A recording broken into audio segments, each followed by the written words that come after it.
नमस्कार दोस्तों, मैं हूं सौरभ शर्मा। आप देख रहे हैं भारत 24। आज 4 दिग्गज बैठे हैं, लेकिन बात होगी स्किल्स की। लेकिन एक स्किल भी मैं लेके आया। मुझे लगता है कि जिसमें बात होती है उसी में बात होती है। और जब स्किल्स की बात हो रही है तो अपनी स्किल्स भी दिखाना चाहिए। तो एक स्किल है जो दिग्गजों के सामने मैं 4 लाइन पेश करूंगा। मुझे लगता है कि वो इससे रिलेट करेगी। आप सभी का पहले बहुत बहुत स्वागत है। Thank you. Sir, skill development के लिए लिखा है, कौशल विकास जरूरी है, दूर करता बेरोजगारी है, पूरा करे प्रमाण पत्र पाए, इज्जत पाते ही जाए, जीवन बेहतर रुक ना पाए, कौशल विकास जरूरी है। बहुत बढ़िया। सर, सबसे पहला सवाल आपसे, क्योंकि आपने म्यूजिक सेवा का जो शब्द निकाला कि म्यूजिक की सेवा, जो आपने रामलीला में आपको सौभाग्य मिला, फिर कुंभ में मिला, आपका एक सॉन्ग था आओ कुंभ चले। तो क्या पॉजिटिव नोट पे हम ये बोले आओ एमएससी चले? ऑफ कोर्स, आओ एमईएससी चलें। और जितने लोग आएंगे उतने लोगों का स्वागत है, क्योंकि आज की तारीख में ये जो काउंसिल है ये बहुत ज़रूरी है जी। क्योंकि इतने विविध प्रकार के कला हैं, परफॉर्मिंग आर्ट्स है, सिनेमाटोग्राफी है, एक्टिंग है, स्क्रिप्ट राइटिंग है, बहुत सारे। इसको सबको एक दिशा दिखाने के लिए क्या है कि लोग अपने कला लेके टैलेंटेड हैं, लेकिन करना क्या चाहते हैं, कहाँ जाके अपने सिंगर है लेकिन स्किल्ड सिंगर नहीं है, प्लेयर है लेकिन स्किल्ड प्लेयर नहीं है। क्यों एक पर्टिकुलर फ्लूट आर्टिस्ट को ही आप बुलाते हैं बार बार रिकॉर्डिंग के लिए? क्योंकि उसका स्किल सही है। एक कैमरामैन फर्स्ट नाम आता है, इनको एंगेज करो। तो वो स्किल को डेवलप करने के लिए है एमईएससी। और एमईएससी के नीचे बहुत सारे प्रोग्राम्स हैं जो हमारे यहाँ बिग बॉस बैठे हैं, वो आपको बताएंगे। लेकिन in today's day, this is a very, very important program for this generation and the next generation to come. Sir, being a part of music fraternity, skills की हम बात कर रहे हैं, लेकिन जब बात हो रही है इंफ्रास्ट्रक्चर की, तो दिलजीत कहते हैं कि अच्छा नहीं, लेकिन कोर्ट पे आके करके चले जाते हैं और वो शिकायत नहीं करते हैं। इंडिपेंडेंट आर्टिस्ट के लिए एमएससी किस तरीके से काम कर रहा है? और इंफ्रास्ट्रक्चर की हम बात करें तो कैसे म्यूजिक फ्रेटर्निटी के लोग जब बोलते हैं कि इसको सही कीजिए, और मोदी जी ने भी बात मैं म्यूजिक के बारे में मैं बात करूंगा कि अगर आप देखेंगे कि इंडिया में कितना म्यूजिक है, हर एक क्षण के लिए म्यूजिक है। कोई बच्चा पैदा होता है तो म्यूजिक है, कोई मरता तो म्यूजिक है, एंगेजमेंट है तो म्यूजिक है, वो विदाई है तो म्यूजिक है। लेकिन एकेडमी कितना है? कहाँ सीखेंगे आप म्यूजिक? सब छोटे छोटे क्लासेस हैं या छोटा सा कोई स्कूल है। वर्ल्ड क्लास कुछ फैसिलिटी नहीं है टू बिगिन विथ। उसके बाद उसका स्किल को और डेवलप करने के लिए so these are the things. तो अबाउट एमईएससी का जो प्लेटफॉर्म है उसमें there will be departments like event management, जिसके बारे में आप बात कर रहे थे। इवेंट मैनेजमेंट भी होगा, टैलेंट मैनेजमेंट भी होगा, साउंड मैनेजमेंट होगा, साउंड इंजीनियरिंग होगा। इसका सबका जो है काम तो सीख ही लेते हैं, बट स्किल्ड वर्क सीखने का जो तरीका है वो इसके through. Correct me if I am wrong. बिल्कुल अमित सर, क्योंकि आप एक्टर रहे हैं और बेहतरीन रहे हैं, तो एक्टिंग की सवाल ये है कि बहुत जल्दी आपको लगता है कि अभी जल्दी हो गई है, बहुत सारे नाम नहीं लूँगा, एक्टर्स आ रहे हैं बहुत जल्दी में, अपना डेब्यू भी कर रहे हैं और अच्छा रिस्पांस नहीं मिल रहा है। बातें हो रही है उनकी कि थोड़ा स्किल्ड होना चाहिए था, सीख के आना चाहिए था, और प्रिपरेशन की जानी चाहिए थी। आपको लग रहा है बहुत जल्दी हो रही है? और अगर जल्दी हो रही है तो उनको क्या सीखना चाहिए अगर हम स्किल्स की बात करें? सबसे पहले तो acting as a skill set, और एक्टिंग के साथ साथ जो हम बेसिकली मीडिया एंटरटेनमेंट इंडस्ट्री की बात करते हैं, so from pain to performance बीच में बहुत बड़े बड़े कैटलिस्ट हैं। Music, singing, sound, editing, cinematography. आपको पहले तो जानकारी होनी चाहिए कि मीडिया एंटरटेनमेंट इकोसिस्टम क्या है, आप कहाँ जा रहे हैं, है ना। आपने 2 टिकटॉक की वीडियो बनाया, आप सोशल मीडिया आपकी इन्फ्लुएंसर, अब suddenly and then you have become something. Media ने पब्लिसाइज किया, फिल्म नहीं चली या वेब सीरीज नहीं चली, आप गिर गए। आप अब किसी और चीज़ के लायक नहीं, क्योंकि आप स्किल्ड नहीं हैं, ठीक है। अब जब हम देखते हैं कि राजकुमार राव हैं या एक जयदीप अलावत, कोई कन्वेंशनल नहीं, बट देर स्किल्ड। एफटीआई के Irfan Khan national school of drama के हमारे मतलब एफटीआई के। I know this as a fact. मैं शंकर सर को 86 से जानता हूँ। मैं जानता हूँ उन्होंने कितनी कर्नाटिक हो, हिंदुस्तानी क्लासिकल हो, इंस्ट्रूमेंटल हो, ऐसा कौन सा इंस्ट्रूमेंट ये नहीं बजा सकते, ऐसा कौन सा स्किल सेट है संगीत में जो इनके पास नहीं है। मैं तब से जानता हूँ जब हम I have seen him growing, तो ये तपस्या ऐसी नहीं आती है. मतलब media and entertainment and that is what we try to do. The IICS and MESC is trying to produce skilled warriors, talented people, absolute जो skill sets इनके in order है, and we also teach them the business of what the media, how to face highs, how to face lows, the business of acting, audition in front of camera, correct. जो talent management, ये सारी verticals हैं. तो जब बच्चा बाहर निकलेगा, वो और उसके गार्डियंस और parents, they should be happy. Correct.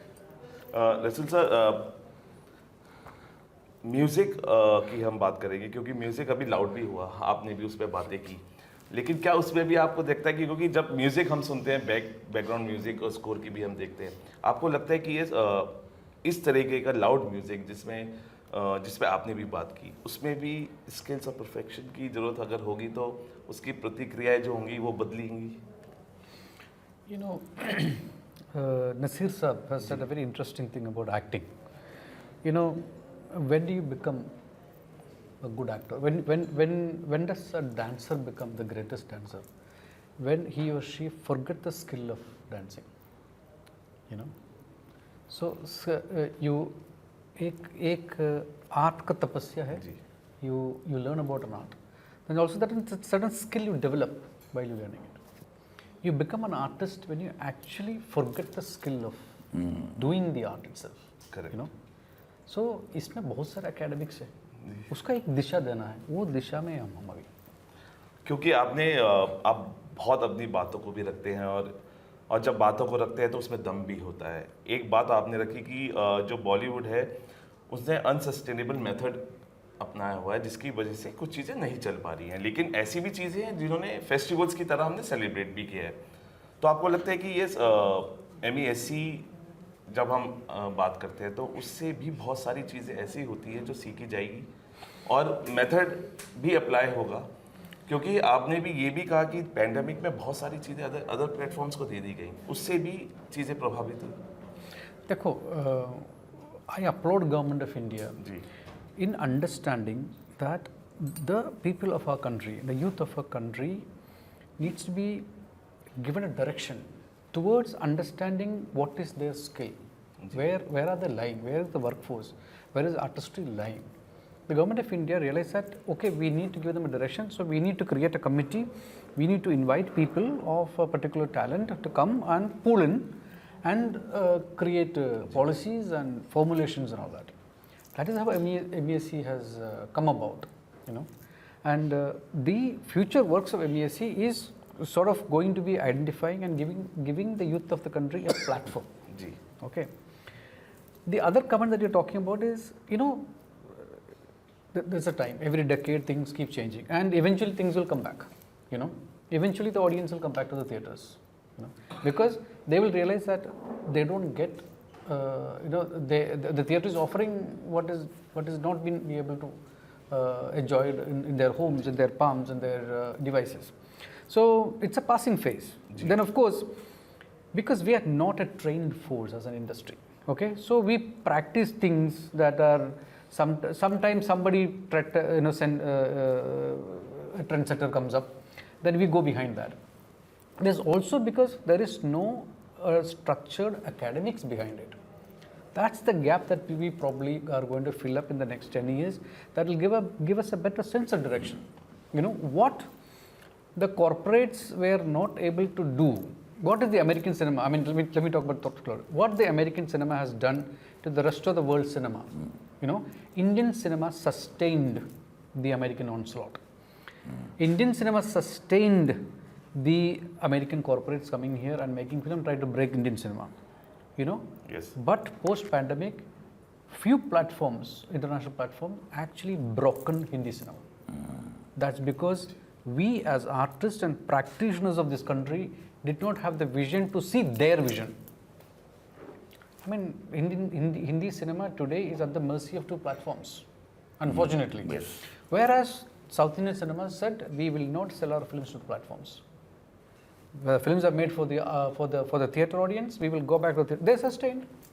Every cinema that is coming from South is sustaining in theatres. Their revenue model is first theatre, then everything else. we greedy Hindi movie makers, first money, then the audience. In which Hindi cinema today is the middle class, is a part of the story, part of the narrative. They are not, and they want middle class to come and watch the cinema, which means there is no vision. It is not about practicing art. It's also about understanding the where we are taking the art. You know, that needs academics. That needs understanding of history, understanding of cinema as a language, understanding of Natya Shastra, understanding of everything that we are doing. You know, that is where the academics and the skill and the artistry comes together. Where the government is thinking that okay, our people needs certain vision to take us forward into the next millennium. That's where we are. That is the relevance of MESC, I would say. इसलिए जब भी आप research पढ़ते हैं तो 2% जो theatre लोग जाते हैं वो पढ़ते हैं, 42% जो OTT जाते हैं वो पढ़ते हैं, और 2% का मैजिक देखिए 2000 करोड़. देखो, if 2% can make this magic, imagine 20% coming to the theaters. Correct. That is what we need to understand. Yes. That is where we would come and fill up the gap. Right. I feel that's what. Mohit sir, we can see the Indian magic sitting around us. What is the international strategy for MESC? देखिए, media and entertainment skills council ने अपने governing force की बदौलत India में आज 95% training ecosystem को cover कर लिया है. अब ज़रूरत है हमारी एक्सपीरियंस, हमारी नॉलेज को बाकी कंट्रीज़ के साथ शेयर करने के लिए. और कई ऐसे देश हैं जो इंडिया की तरफ देख रहे हैं इस वक्त कि हम जाके उनको सपोर्ट करें, गाइड करें और अपनी लर्निंग, अपने एक्सपीरियंसेस उनके साथ शेयर कर सकें. और आई थिंक यहीं पे हमारा जो Indian institute of creative skills जिसको हम एस्टेब्लिश कर रहे हैं वो एक बहुत बड़ा की रोल अदा करेगा. इसको पूरे तरीके से NSDC ने फंड किया है जी, और इसके ऊपर अब सबकी आंख है, क्योंकि ये एक ऐसा इंस्टीट्यूशन निकलने वाला है जहाँ से हम लोग ना सिर्फ IP क्रिएशन के ऊपर ज़्यादा जोर देंगे बल्कि एंटरप्रेन्योरशिप के ऊपर भी जोर देंगे. बहुत जल्द हो सकता है आपको इसकी इंटरनेशनल शाखाओं के बारे में भी पता लगे, क्योंकि कई कंट्रीज़ में हम लोग जाके इसको एस्टेब्लिश करने वाले हैं. तो मज़ा तब आएगा जब हम अभी तक लोगों के लिए काम कर रहे थे, अब हमारे कंटेंट पे बाकी लोग काम करें. क्या बात. आई थिंक तब हम लोग इस गेम के डिफरेंट लीग में आ जाएंगे और हम लोग उस कॉइन को डिफरेंट तरीके से देखेंगे, जहां हम सर्विस इंडस्ट्री नहीं होंगे बल्कि सर्विस प्रोवाइडर बन जाएंगे. तो I think that is what is our IICS aim. Sir, AI से लड़ाई हो सकती है क्योंकि लेकिन म्यूजिक की नहीं हो सकती क्योंकि सोल नहीं दे सकता है. लेकिन AI फिल्म फेस्टिवल भी अभी हुआ जिसमें एक इंडियन लड़की थी, उसने अवार्ड भी जीता, एक वॉर का उसने पूरा AI से किया. लेकिन आपको लगता है कि AI क्योंकि बाहर प्रोटेस्ट भी हमने देखे, आप डेंजर मानते हैं AI को? अगर आ रहा है AI म्यूजिक में, you feel the danger of AI in music industry? No, there is no danger as such. It is another tool that you have to utilize. Correct. AI use करने के लिए भी human ही लगेंगे ना. Artificial intelligence is artificial only. You need a human being to use it. Yes. So it will enhance your product. You can use AI tools fantastically. Music में हम भी use करते हैं.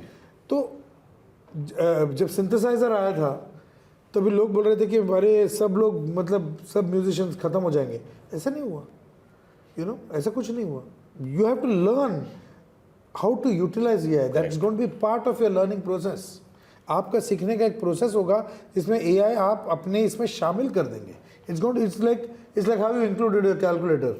और अभी इंटरनेट या ईमेल चेक करना या अभी मतलब आप जो भी देखते हैं सब. So it's going to be part of your technology. से एक आखिरी सवाल आपसे, क्योंकि अभी पद्मश्री की बातें हुई और सोनू भाई जो हम फ्रेटर्निटी का हिस्सा है उन्होंने कहा कि मोहम्मद रफ़ी को पद्मश्री में निपटा दिया गया और किशोर कुमार को नसीब ही नहीं हुआ. अलका याग्निक की बात करी, श्रेया की करी, सुनिधि चौहान की. आपको लगता है कि क्योंकि आपकी फ्रेटर्निटी का हिस्सा है और क्या इनको नहीं मिला, और क्योंकि साथ रहे हैं इस तरीके का, जब वो आके एक वीडियो बनाते हैं, सुना भी होगा आपने सर जी. मैं इस सवाल का जवाब नहीं दूंगा. Thank you very much. ठीक है, ओके सर. अच्छा sir, what all you have to say, because देखिए इंटरनेशनल ब्रांचेस भी हैं, और क्या प्लानिंग है आपकी MESC को लेके? सर बताइए. इंटरनेशनल जी. Sir, under the guidance of Chairman Shankar sir, Secretary Amit sir and Treasurer Resul sir, I think we are very clear on what our 5-year plan is going to be. और धीरे धीरे जैसे जैसे cards हमारे खुलेंगे आपको समझ में आएगा कि जो हम लोगों ने सोचा है इंडिया को एक सुप्रीम पावर बनाने का, और मोदी जी का जो ड्रीम है create in India, design in India, I think हम लोगों का पूरा एक्शन प्लान उस ओर ही डायरेक्टेड है. और कोशिश ये रहेगी कि इंडिया के वर्कफोर्स को ज़्यादा से ज़्यादा इंटरनेशनल अपॉर्चुनिटीज़ हम प्रोवाइड कर सकें। थैंक यू टॉपिक साहब। जाते जाते यही कहूँगा कि जो भी करिए दिल से करिए और दिल लगाइए, और जब दिल लगाएंगे तो MESC आपकी हेल्प करेगा, और MESC जब आपकी हेल्प करेगा तो आपको बहुत सारे ऑप्शंस मिलेंगे जिसमें आप आगे बढ़ सकते हैं, अपने आप को प्रूव कर सकते हैं और भारत को भारत महान बना सकते हैं। फिलहाल अभी के लिए इतना ही। आप धन्यवाद 24 के साथ। Thank you sir. Thank you sir.